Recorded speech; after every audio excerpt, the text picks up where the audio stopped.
말씀의 식탁. 하루 한 장 마태복음 묵상. 마태복음 제14장.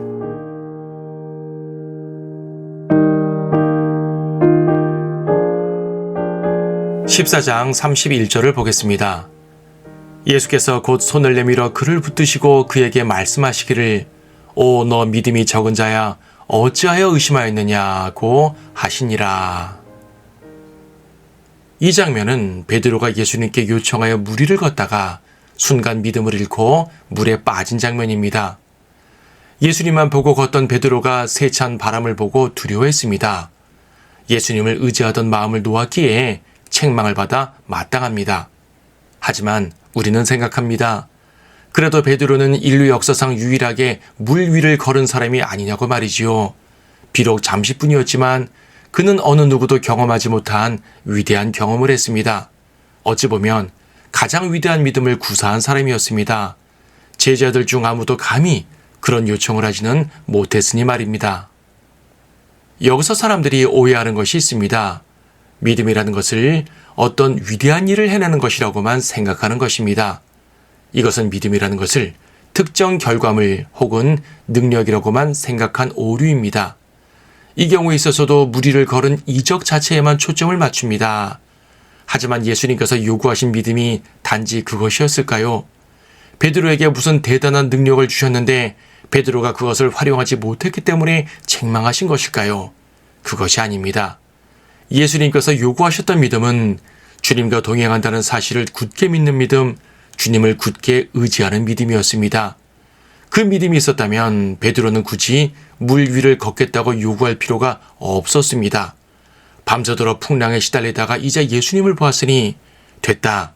예수님이 오셨으니 풍랑은 걱정 없어 라고 생각했으면 그만입니다. 앞서 8장에서도 비슷한 일이 있었습니다. 그때는 예수님이 배 안에서 주무시고 계셨는데 제자들은 풍랑과 사투를 벌였습니다. 그때도 예수님께서는 믿음이 적은 자들아 하고 책망하셨습니다. 예수님이 책망하신 것은 그들이 만주의 주님과 함께 했다는 사실을 간과한 것입니다. 그들과 함께 하시는 분이 만왕의 왕이요 하나님의 아들이시라는 사실을 잊고 있음을 책망하신 것입니다.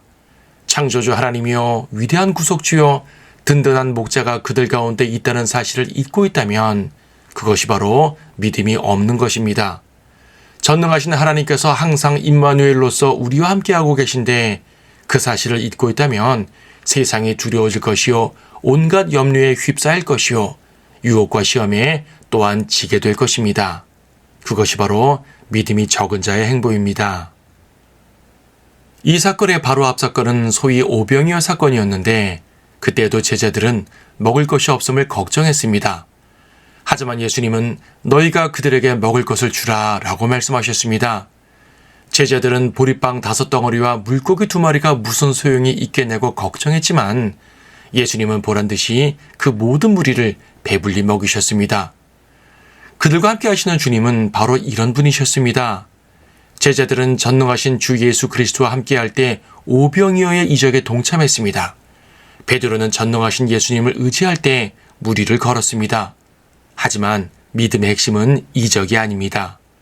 핵심은 우리와 함께 하시는 그분이 누구신지를 확실히 아는 것입니다. 믿음이란 능력을 행하거나 만사형통을 이루는 것이 아니라 우리와 함께 하시는 주님을 굳게 의지하고 동행하는 것입니다.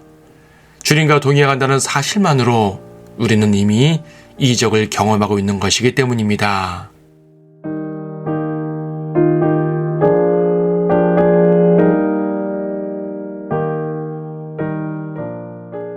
마태복음 14장.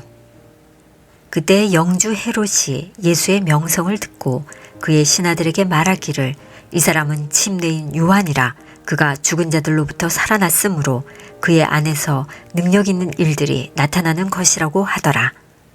헤롯이 그의 아우 빌립의 아내인 헤로디아 때문에 요한을 붙잡아 결박하여 감옥에 가두었으니 이는 요한이 그에게 말하기를 당신이 그 여자를 취하는 것이 부당하다고 하였음이라. 그리하여 그가 요한을 죽이려 했으나 무리를 두려워하였으니 이는 그들이 요한을 선지자로 여겼음이라. 그러나 헤롯의 생일이 되었을 때 헤로디아의 딸이 그들 앞에서 춤을 추어 헤롯을 기쁘게 한지라. 이로 인하여 그가 맹세로 약속하기를 그녀가 구하는 것은 무엇이나 그녀에게 주겠다고 하니, 그녀가 자기 어미의 지시를 미리 받고 침례인 요한의 머리를 쟁반에 담아 여기서 내게 주소서라고 말하였더라. 왕은 근심하였으나 자기가 맹세하는 것과 자기와 함께 앉아 음식을 먹는 사람들 때문에 그녀에게 주라고 명령하였더라. 그가 사람을 보내어 감옥에 있는 요한을 목베어 그의 머리를 쟁반에 담아와서 그 소녀에게 주니 그녀가 그것을 자기 어미에게 가져갔더라.